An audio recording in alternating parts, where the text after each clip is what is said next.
Jon Erwin, you have had a crazy couple of weeks. What has it been like to watch the success of Jesus Revolution?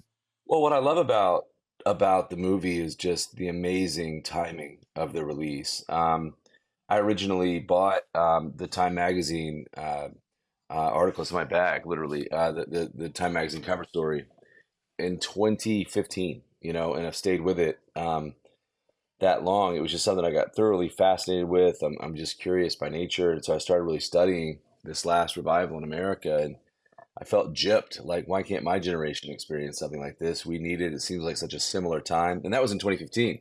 And it's like every year has gotten worse since then and more like the late 60s. But I think the late 60s was just a very similar time of despair, cultural despair, and division. And then that's when God really broke through. And so, I just really fell in love with the time and fell in love with the story. And between every movie, I can only imagine, I still believe, American Underdog.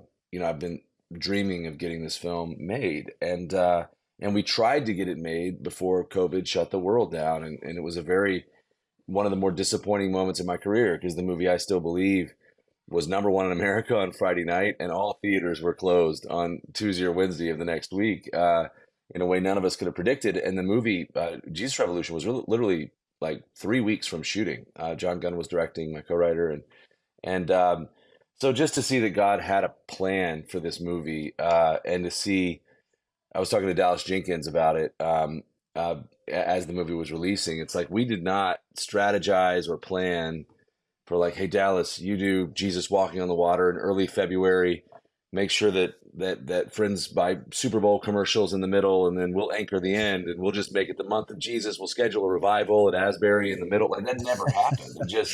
It was just amazing, an amazing symphony of timing, and then the most special thing about it, I think, was what began to happen at Asbury and other universities. And Beth and I drove over there. We were in Nashville. I was working in Louisville anyway. It was sort of 60 miles away, and I remember Greg Laurie called me and said, "What did it feel like?" And I said, "It felt exactly like the movie." I mean, it felt exactly like the movie. So I'm an entertainer first, and I want to serve the audience. It's a privilege to entertain the audience, and I go to movies to have an emotional experience and to feel things. And so I want to make them laugh and cry and cheer. This is my favorite film to ever watch with an audience, in my career.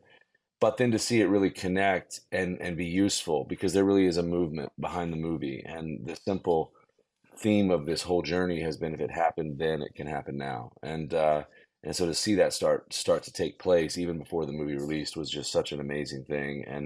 And the timing of the release, it continues to blow my mind. I'm very grateful to be a part of something. You just feel like you're one part of something God is doing, and it's really cool.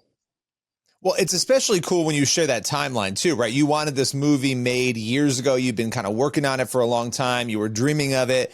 And in life, we can get really frustrated sometimes. I know I can, when I want something to happen on a timeline and it's not happening. And yet here it's happening now. And you mentioned Asbury, and that you went there and you experienced that. We had Lee University. We've seen middle schools have these revivals. Yeah. It really does feel like something is going on. I've talked a lot about this with Damar Hamlin even, right? You had that thing where the Yeah. nation is reacting in this prayerful way. You don't normally see ESPN become like a revival on the air where people are praying, right? So there's something going on. I mean, what is that taught you about God's timing, right? You sort of just spoke to it, but that Well, fact that you were waiting, I think to whatever anyone's endeavor is, listening, whatever you're called to do, if you're really called to do it, just keep going. I think that's the lesson. What does the Bible say? That in due season we'll reap if we don't lose heart.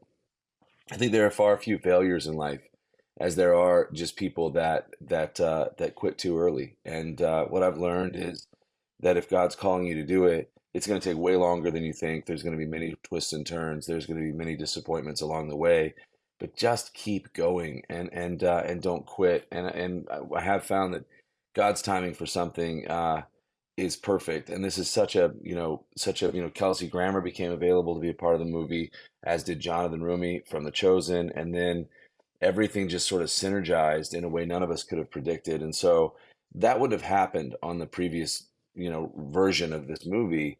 And so, yeah, I think the lesson is to just keep going. And I think the cultural lesson with the movie, and the reason I feel that revival's in the air is, you know, what do they say, when your pain outweighs your fear, change can begin, and what I learned from studying that generation in the 60s was this word desperate just came up a lot. It was that bad in America that, and then I think there was a generation that was very spiritually attuned, which I think Gen Z is very spiritually attuned, and They are.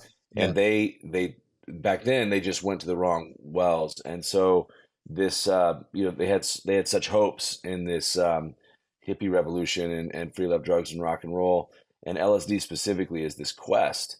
And it was really when that didn't work, and they came to the end of that, which we portray in the film, that they're like, man, where are the answers? So there's a line in the film where Jonathan, who's playing Lonnie Frisbee in the movie, says, desperation, there's power in that word. And then he says, what would it take for you, Chuck, to be desperate? And I think that's a question for all of us, because, man, there's some beautiful things on the other side of finally admitting to your own desperation. And I don't know, I've been there in your own personal life, in society, like, man, we need help. And so that's what I love about just the timing of the movie. It just feels like we're back there again. And again, people are loving the movie. They're loving the experience of the movie.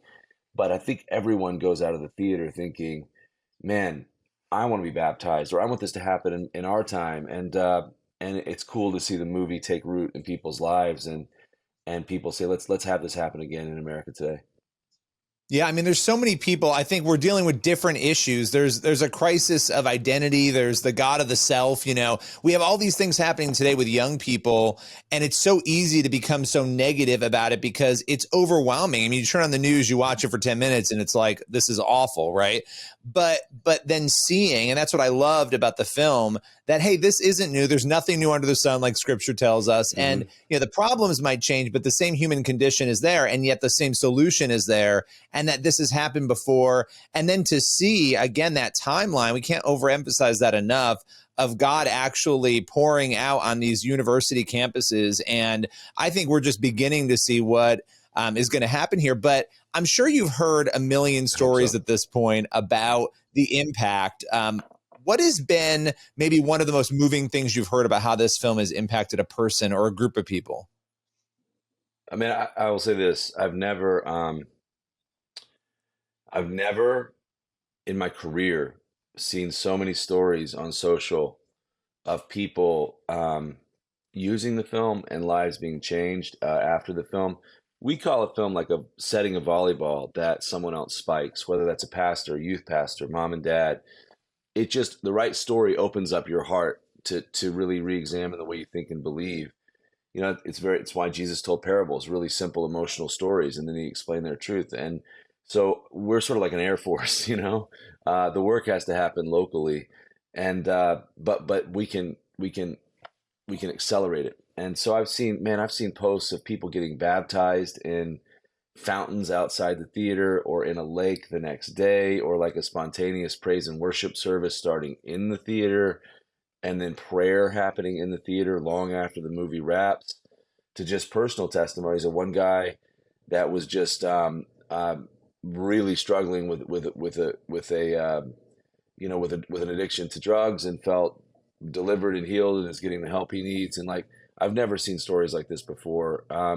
I think there's just a certain power to the true story that we're telling. We felt it on set when we were doing the baptisms. I've never felt that kind of spiritual power on a day of filming ever in my life, and I think it bleeds through the screen. I think you feel it in the movie. So yeah, I've never seen this many stories flooding in this quickly, and that's what's so cool about when Christians go champion a movie together.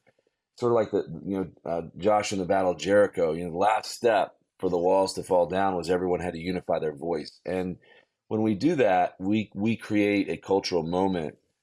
Call it the zeitgeist, call it whatever you want, but it triggers this thing, FOMO, which is the fear of missing out. And when that happens, millions of people begin to flood into the movie that would have never otherwise gone. And it also triggers a bunch of international distribution. So when we champion a movie in theaters, it just goes outward in ways that still are staggering for me to contemplate. It's just, entertainment is America's second largest export behind agriculture. So it's so cool to see how far the movie goes. What I love and how we design the film is for Christians to bring their kids, their friends, their neighbors, for people to pay for youth groups to go see the movie. That's what I love that's happening is you have people. My favorite is when people that live this movement take teenagers to go see it, and you have this conversation between generations that's very rare, and this bond that's really cool. So I've loved the movie. And again, one could look out in society and be and be a little discouraged by what you see. But actually, I would say that be careful what you wish for. In my opinion, I'm not saying this as a theologian, but I am saying this as somebody who studied the Jesus movement for 7 years. We're getting what we asked for. Like when you pray, there's revival and spiritual awakening. I didn't know this. They're two different things. And revival happens in the church. Spiritual awakening happens in culture. And when you pray for spiritual awakening, you are praying for your life to be disrupted and society to be disrupted. So in the 60s, there was all of a sudden a generation that was simply aware of their own spiritual need, and that this material quest for, sort of the house and the car and everything from their parents coming out of World War II, like that was not enough. And they just recognized their own spiritual need and they didn't know what to do with it. And that led to this countercultural revolution, and much of this revolt of free love, drugs, rock and roll. That was all a spiritual quest, and so I think a lot of the chaos we're seeing today, we should celebrate a little bit, because it's a generation waking up to the fact that something's missing in my life, and I don't know what's missing, but I got to go find out. That's going to lead to some chaos for a minute. And that's okay, because in the 60s, they had to get to the end of that. That's why they said Jesus is the real drug. That, Jesus was what was on the end of that sort of like process of elimination. Well, it's not here. It's not here. It's not here. Oh, this is what satisfies. And I really feel like that's what's going to happen again. That's my prayer and that's my hope. And I think that's why you're starting to see seeds of it around America. But sometimes chaos is a bit of a good thing. Well, and it's a call to us too, as believers, right? You talked about that revival within the church to make sure we're where we're supposed to be and that we're out there reaching people, because people have questions. And I think that's what we're seeing. We're seeing a generation that has a lot of questions right now, and they're not getting the answers. They're turning inward. They're turning to culture. Those answers aren't there. It's the same thing, right? Again, different issues, really the same dynamic unfolding. So I love what you said there. Last question for you as we round out to a close. And it's more, I know you're a humble guy, but I have to bring this up because you made history, right? You're the first director in history to get 4 A+ cinema scores. Which that's a big deal. What was that like to, I mean, again, there's a lot of directors out there and you're the only one who's done this. Yeah, I mean, it's great. It's amazing. I mean, I'm grateful. I think one of the things that I love about getting 4 A+ cinema scores first is it really is, hopefully, a part of what I deeply value, which is entertaining the audience. So an A+ cinema score is how the audience rates the film when they leave the theater. And there's only ever been about 100, little over 100 A+ cinema scores ever. And there's typically only about 2 a year. Last year, it was Top Gun and The Woman King, both very good movies. And so, it's the audience's vote. And to me, like, we have this thing we say, everything we do, it's not about us. It's about the people in the seats and the experience they're having with the film. And I think so many artists, a lot of times, are like, the audience should be there for me, for my creative genius or what I want to say.